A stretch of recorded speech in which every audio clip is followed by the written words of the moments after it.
if you go to McDonald's, anywhere in the world, you will find French fries, or chips, as you call them, and you will find that they're always made from the same potato, the Russet Burbank potato.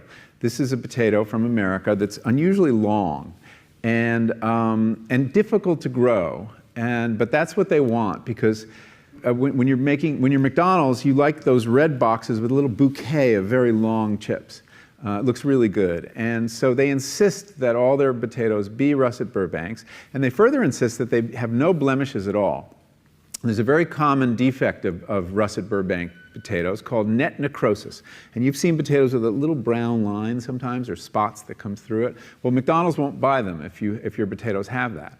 And the only way to eliminate that is to eliminate an aphid. And the only way to do that is with a pesticide called Monitor that is so toxic that the farmers who grow these potatoes in Idaho won't venture outside into their fields for 5 days after they spray.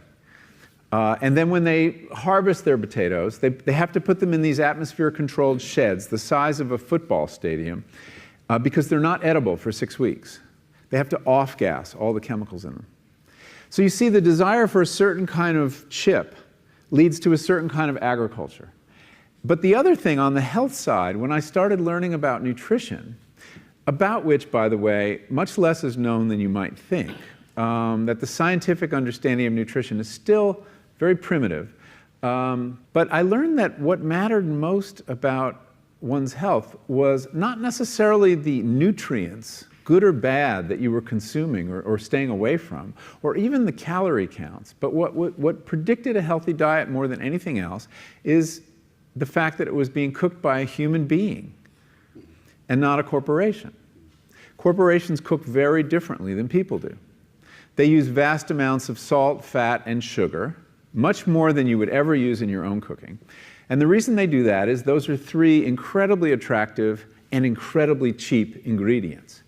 And when they're layered properly, as in a chip or various pastries and forms of junk food, they're incredibly addictive. And in fact, people in the industry, they don't talk about addiction in the food industry, even though they traffic in addiction. They talk about craveability. It's the same thing.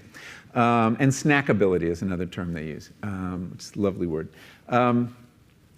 Anyway, so I came to see that cooking has a huge bearing on our health. And in fact, there's been a lot of research in America that shows that even poor women who cook have healthier diets than wealthy women who don't.